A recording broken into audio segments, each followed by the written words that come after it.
amigos, tudo bem com vocês? Espero que sim. Hoje a gente vai conversar sobre o capítulo 14 do Evangelho segundo o Espiritismo, item 5, quem é minha mãe e quem são meus irmãos? E tendo vindo para uma casa, afluiu uma multidão tão grande que não se podia nem mesmo fazer a refeição. E quando os seus ouviram isto, saíram para prendê-lo, pois diziam que ele estava fora de si. Entretanto, tendo chegado a sua mãe e seus irmãos e permanecendo na parte de fora, vieram chamá-lo. Ora, o povo estava sentado à sua volta e disseram: vossa mãe e vossos irmãos estão lá fora chamando-te. Mas ele respondeu: quem é minha mãe? E quem são meus irmãos?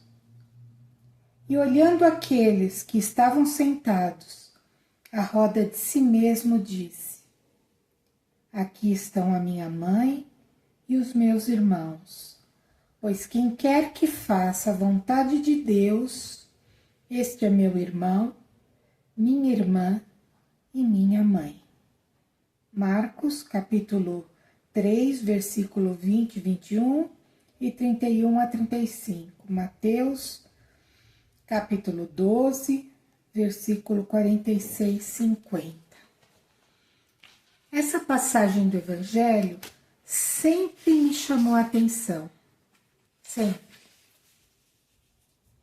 E como eu venho de outra religião, né? Eu venho da religião católica. Eu às vezes ficava me perguntando, por que Jesus falou isso? E aí no Evangelho segundo o Espiritismo, ele esmiuça mais, né? Essa ideia e a gente consegue entender em profundidade. Eu já comentei sobre essa passagem com vocês, mas hoje eu achei que era necessário a gente estar comentando novamente. Jesus vem falar aqui do parentesco de sangue e o parentesco espiritual. Nós estamos vivendo um momento como humanidade que a gente está vendo uma inversão de valores e de muito tempo para cá a sociedade bate palmas para aquele que se projeta materialmente e esquece que nós estamos aqui de passagem.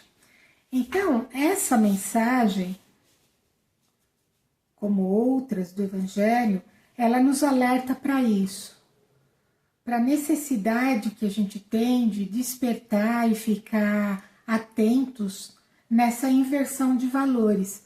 Porque assim, quando a gente lê algumas literaturas espíritas, a gente vê que os espíritos às vezes ficam meio...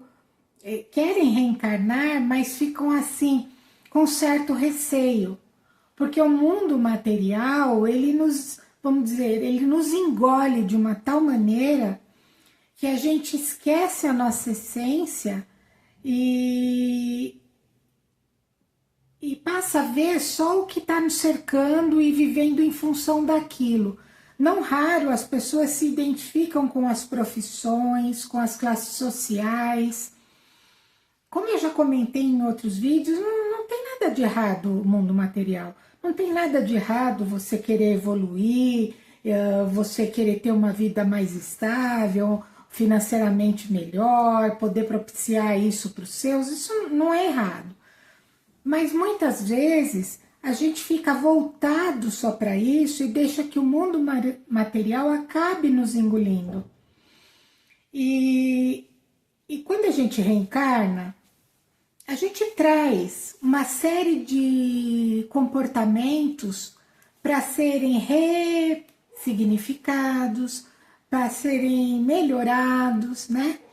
E muitas vezes nessa ilusão da matéria, a gente acaba até esquecendo o que realmente a gente veio fazer. Quando Jesus aqui fala que a família real dele era a família que estava ali em volta, nem por um instante ele quis renegar mãe, irmãos, não é isso. Mas bem no começo aqui, quando eu li, ó, e tendo vindo para uma casa, fluiu uma multidão tão grande que não se podia nem mesmo fazer a refeição. Então, assim, o magnetismo de Jesus atraía as pessoas para perto dele. E quando os seus, a família dele, carnal, ouviram isso, saíram para prendê-lo, para trazê-lo, né? Essa prendê-lo essa é uma tradução meio forte, pois diziam que ele estava fora de si. Então, assim, os irmãos dele não entendiam por que em determinado estágio da vida de Jesus, ele largou a vida cotidiana e saiu pregando.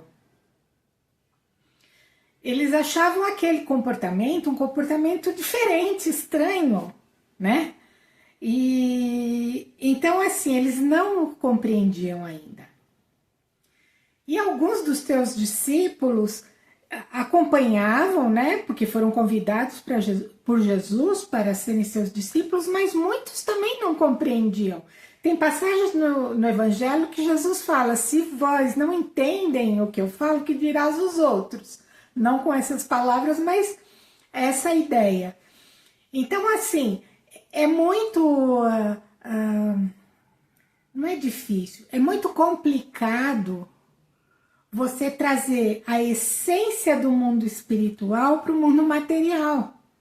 Porque os que aqui estão encarnados se acham tão envolvidos na matéria que não abrem espaço para isso. Se deixam, de certa maneira, dominar pela matéria. Então, quando Jesus muda aquela posição, né, que Moisés colocava do Deus de olho por olho, dente por dente, a lei de Talião, aquele Deus bravo, incisivo, e traz essa nova figura do Deus, que é o Deus de amor, ficou assim mais complicado ainda dele colocar essa nova ideia para o ser humano da época.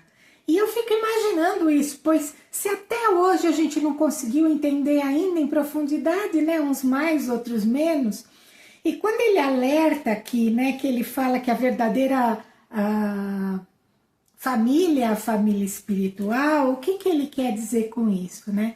Quando a gente reencarna, não raro, os nossos maiores desafetos estão na nossa família.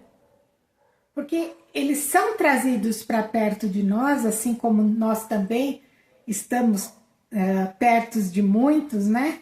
Para que haja esse reajuste.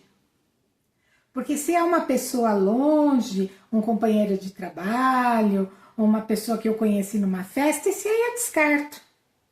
Né? Se não concordo com o jeito dele pensar, ou não me sinto bem na presença dele, simplesmente eu evito o tipo de contato. E como a gente tem esses compromissos, como a espiritualidade age no nosso planejamento, ela vai trazer essas pessoas difíceis para a nossa família consanguínea, né?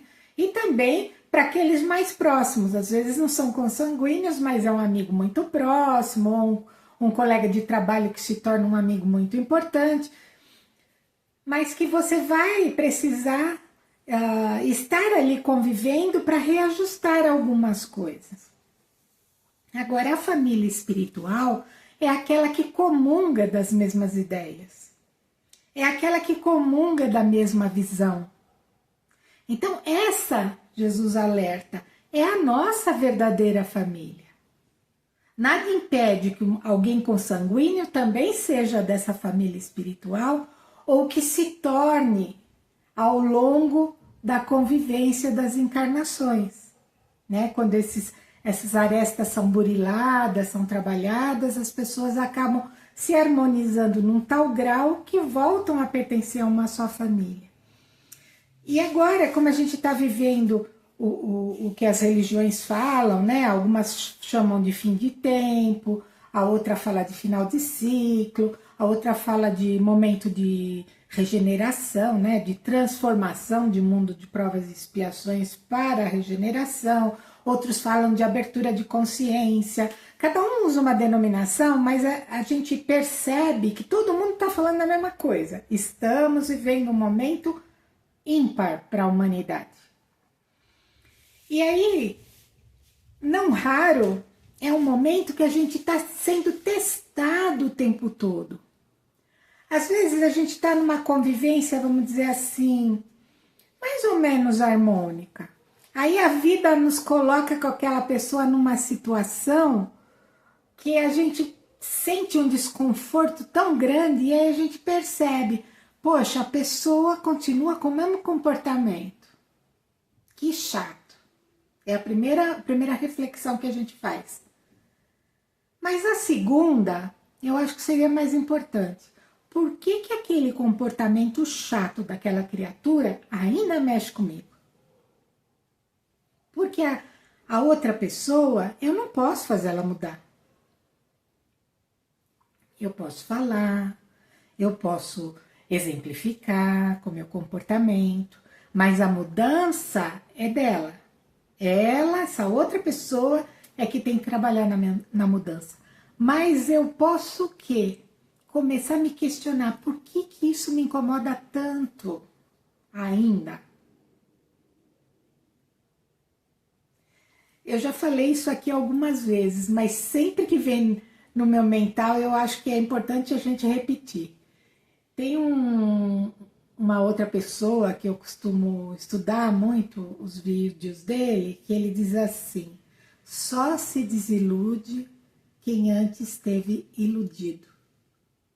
Parece uma coisa tão banal, né? Tão primária, mas vamos perceber isso. A gente projeta no outro, às vezes, a transformação que a gente quer que ele tenha. Então a gente cria uma expectativa sobre o outro.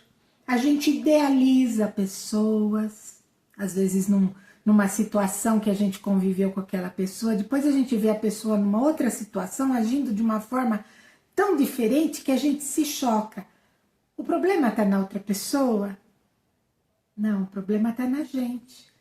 Nós idealizamos as coisas. E aí quando a gente desce um pouco dessa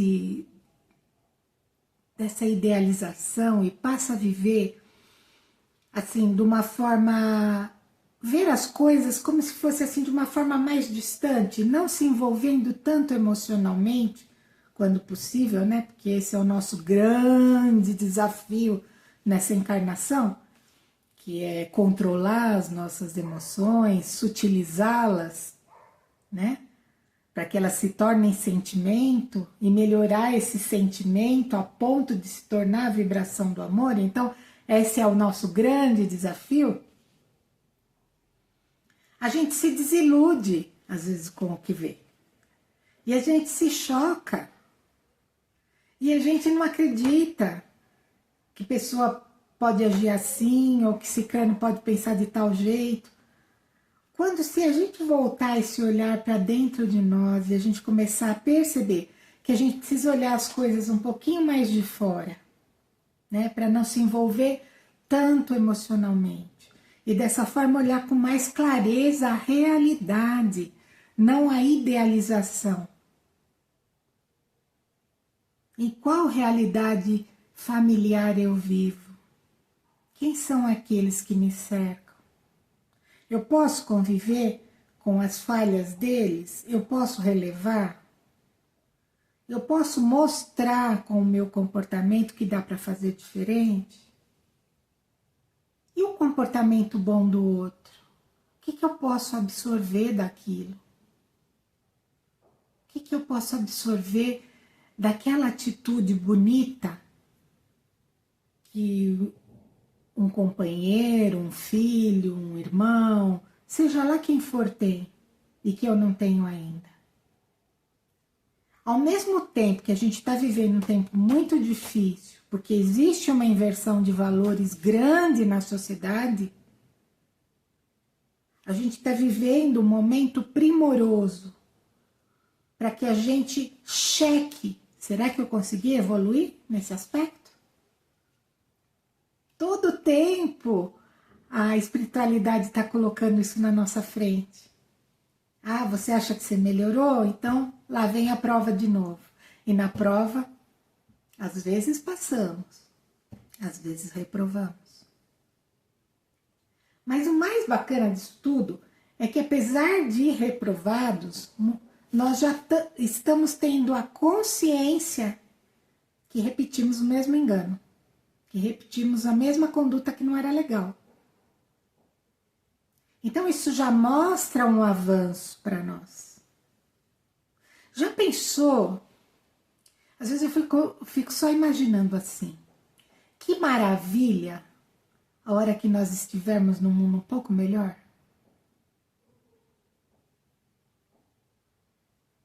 Nesse mundo de nessa etapa de transição, nesse mundo saindo de provas e expiações para um mundo de regeneração, o próprio Evangelho fala que o mundo de regeneração não é um mundo feliz, onde não tem o mal, onde todo mundo vive bem, onde todo mundo faz tudo certinho, não é isso. Mas só o fato do mal não se sobrepor ao bem já é um momento onde a alma respira, onde ela descansa, porque ela não tem que ficar lutando contra as más tendências o tempo todo. E tendo cuidado de não ser engolido pelo mal que a rodeia. Percebe? Então, eu espero estar nessa porção que vá para o mundo já de regeneração, mas não sei, vai depender da minha conduta, vai depender das melhorias que eu adquiri, das tendências que eu consegui superar. Mas já pensou? E às vezes existem situações engraçadas, né? Eu já comentei isso em palestras, acho que já comentei até em vídeo aqui para vocês. Eu lembro que uma vez eu estava conversando com uma pessoa sobre isso e a pessoa me disse assim: ah, não, eu fico pensando, já pensou? E se nesse mundo não tiver minha cervejinha, meu pagode, meu... Aí começou a listar um monte de coisa. E eu comecei a pensar e a rir e falar, bom, será que a gente está preparado mesmo? Será que a gente está preparado para largar algumas coisas do mundo de provas e expiações? Será que o nosso espírito já traz um equilíbrio para alçar esses voos maiores? Porque com certeza no mundo mais elevado tem alguns ritmos que tem aqui na Terra que eles não vão fazer parte. Tem algumas condutas que existem aqui que também não vão fazer parte, né? Eu estou pronto para isso? Eu estou pronto para abrir mão? Eu estou pronto para melhorar? Eu estou pronto para fazer parte da família que Cristo fala, da família espiritual mais elevada? Aí mais para frente aqui, tem no item 8, um parágrafo, quando ele explica direitinho sobre a família espiritual e as de laços corporais, que não deixa dúvida nenhuma. Ele diz assim, ó. Então, 2 tipos de família. As famílias pelos laços espirituais e as famílias pelos laços corporais. As primeiras, duráveis, fortificam-se com a evolução. A do laço espiritual, né? E se perpetuam no mundo dos espíritos pelas diversas migrações da alma. Então, toda vez que você retorna ao mundo espiritual, você vai se encontrar com sua família espiritual, com aquela que está na mesma vibração. As segundas, que são as do laço corporal, são frágeis como a matéria extingue-se com o tempo e frequentemente se dissolvem moralmente desde a vida atual. Olha, se dissolvem desde a vida atual. Ninguém vai durar para sempre. Tem muitos casamentos que acabam, tem muitos filhos que não falam mais com os pais e vice-versa, tem muitos irmãos que não se conversam mais. Então, assim, mesmo na própria vida atual, essas famílias, muitas delas se dissolvem. É isso que Jesus quis dizer aos seus discípulos com as palavras: aqui estão a minha mãe e meus irmãos, ou seja, a minha família espiritual. Aqueles que se interessavam pelo que Jesus falava, aqueles que eram movidos, imantados pela sua vibração. Pois qualquer um que faça a vontade de meu Pai que está nos céus é meu irmão, minha irmã e minha mãe. A hostilidade de seus irmãos é claramente expressa no relato de Marcos, já que, segundo este, eles se propunham a apoderar-se dele sob o pretexto de que havia perdido o juízo. Percebe? Os irmãos ainda estavam numa condição de evolução muito aquém de Jesus, e eles não entendiam qual era o trabalho de Jesus na encarnação dele. Eles não entendiam, não é que eles eram ruins, eles não conseguiam compreender a missão de Jesus. Eles achavam aquele comportamento completamente fora do padrão. Quando do anúncio de sua chegada e conhecendo seus sentimentos em relação a ele, foi natural que Jesus dissesse, falando de seus discípulos, sob o ponto de vista da vida espiritual: aqui estão os meus verdadeiros irmãos. Sua mãe os acompanhava e Jesus generaliza a lição, o que não implica absolutamente que ele tenha pretendido dizer que sua mãe, segundo seu sangue, nada significava a ele como espírito, e que ele lhe fosse indiferente. A sua conduta em outras circunstâncias provou suficientemente o contrário. Então, ele não estava negando a mãe nem os irmãos. Ele aproveitou-se, como sempre, né? Se a gente ler as passagens do Evangelho, a gente vai ver que Jesus se aproveitava de tudo que acontecia corriqueiramente para passar uma mensagem muito mais profunda. E à medida que as pessoas o ouviam, dependendo do seu grau de evolução, uns conseguiam entender, assim, vamos dizer, de uma forma mais rasa, o outro de uma forma mais profunda, outros de uma forma mais profunda.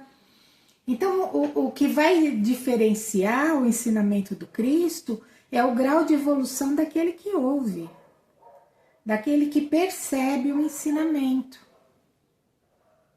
Então, nunca ele quis afrontar ninguém, nunca ele quis afrontar os irmãos, a mãe, nada disso. Ele só se utilizava das situações corriqueiras. E essa ele deixa bem claro, que às vezes a gente escuta falar: fulano é a ovelha negra da família. Por que aquele ser tão diferente do resto de toda a família está ali? Muitas vezes ele está para aprender outras atitudes, outros comportamentos, né? Outras vezes ele é considerado ovelha negra porque ele vem para ensinar aquela família a sair daquela dinâmica. Então, assim, o mais importante que eu vejo em tudo isso é a gente estar consciente do processo, é a gente começar a observar. Esse final de semana mesmo, a gente teve uma reunião familiar e observei alguns comportamentos que eu julgava que determinada pessoa não tinha mais, mas tem. Ele se apresentou ali e antes eu não percebia. Então, quando eu olhei num primeiro plano assim, eu fiquei triste. Eu falei: puxa vida, o tempo passou, mas de vez em quando essa essência dessa pessoa brota, né? Como se ela tivesse assim oculta, mas tem uma hora que ela se manifesta. Aí você fala, a pessoa ainda não conseguiu dominar essa tendência. Mas aí, por outro lado, eu fiquei feliz com algumas coisas minhas, porque eu também tinha algumas tendências, como aquela pessoa, que agora não tem mais. Eu não tenho necessidade de repetir aquele comportamento. Então, assim, quando você deixa um pouquinho a emoção de lado e começa a olhar, como se você estivesse não num patamar alto, não é isso. Soltar da emoção do momento e analisar a situação, você começa a ver os padrões se repetindo dentro das famílias, os comportamentos, como é que você transita naquele ambiente, como é que você transitava, como é que você transita agora. Então, se eu venho num ambiente para aprender e consigo aprender, melhorar um comportamento que seja, já valeu toda aquela encarnação. E aí, com aquele meu comportamento novo, eu vou inspirando outros que ainda não conseguiram sair daquele tipo de dinâmica familiar. E é muito interessante isso. Tem uma vez eu vi um exercício, que eu gosto de ficar estudando um monte de coisa, né? Estudando. Lendo, aprendendo, né? E falava desse exercício, né? Do ego, de você se perceber fora de você e você se observar. Que é mais ou menos o que eu estou tentando falar agora. Né? Você vê uma situação se repetir, vê como você se comportava naquela situação e como que você se comporta agora. Qual é a reação? O que aquilo traz para você? Quando você vê outra pessoa ter uma atitude que você tinha, que você já conseguiu superar. Aquilo te incomoda, não incomoda? De que forma te incomoda? Tudo isso é a reforma íntima que o Espiritismo fala. É a mudança. É o autodescobrimento, que muitos gostam de usar essa denominação. Né? Você perceber, você deixar de agir mecanicamente na vida e começar a observar os seus passos na vida. Então era sobre isso que eu tinha hoje para refletir com vocês, para conversar, né? Eu acho que a gente está sempre aprendendo e é interessante que cada vez que a gente relê uma passagem no Evangelho, a gente percebe alguma coisa que a gente não viu antes. É como se fosse mágico, né? Mas não é. Os ensinamentos de Jesus são atemporais. E a palavra que ele usava, apesar de ser um exemplo corriqueiro de uma situação, né, corriqueira da vida na época, quando você começa a estudar em mais profundidade, vai lendo e vai percebendo uma série de coisas, você vai percebendo que os véus vão sendo devagarzinho tirados para que você entenda o ensinamento dele. Então, assim, você quer ser católico? Seja o melhor católico. Você quer ser espírita? Seja o melhor espírita. Você quer ser umbandista? Seja o melhor umbandista. Você quer ser um candomblessista? Seja o melhor candomblessista. Faça o bem, não importa que religião você escolha. Faça o bem. Trabalhe pelo bem. E você só vai conseguir ser bom, nós só vamos conseguir sermos bons quando nós nos aprimorarmos internamente. Quando a gente deixar a essência de Deus tomar conta de todo o nosso ser. Porque o ego ou a personalidade atual é passageira. Todas as conquistas que nós fizermos vão ficar incrustadas na nossa essência, no nosso espírito. Em essência, já somos perfeitos. Só que nós viemos estagiar na matéria para aprender uma série de coisas e levarmos isso de volta para o nosso espírito. Mas nós só vamos levar o que for bom, o que for belo. Enquanto nós estivermos ainda com os olhos voltados para as ilusões da matéria, não usufruindo da matéria, mas sendo escravo dela, nós estamos impedindo o nosso crescimento. Então, usufruir da matéria, mas alerta com o nosso comportamento. Usufruir do convívio da nossa família consanguínea, mas trazendo para dentro dela o que tivermos de melhor, em exemplos e atitudes. Olharmos para o outro, não concordando com o seu comportamento errado, mas tendo a compaixão que ele é um ser em evolução como nós somos. E assim, nessa troca, a gente consegue prosseguir no nosso processo de evolução. E dias virão onde a nossa família espiritual será sempre a nossa família, porque todos nós estaremos no mesmo patamar. Por enquanto, arregaçando as mangas e mãos à obra, caindo, levantando, transformando, modificando, exemplificando e tocando em frente.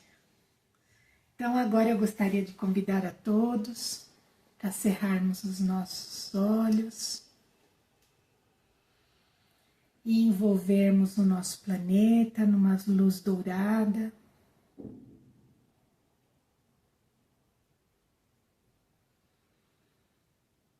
Que a energia dos planos mais altos possam chegar em todos os cantos e todos os lugares da Terra. Que onde houver sofrimento, que a energia de amor de Jesus e a nossa possa tocar o coração de cada um que está passando por um momento de provas, de tristezas, que o ânimo possa acender em seus corações, para que vençam cada um a sua prova. Vamos agradecer a Deus a oportunidade da vida, o seu amor por nós, que possamos ter serenidade para discernir os caminhos, os passos que damos a cada dia. Que possamos fazer as melhores escolhas.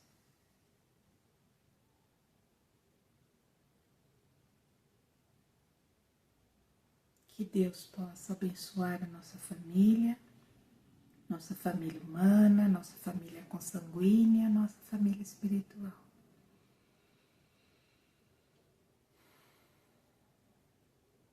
Que assim seja, graças a Deus.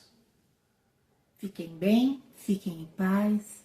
Um beijo no coração de todos.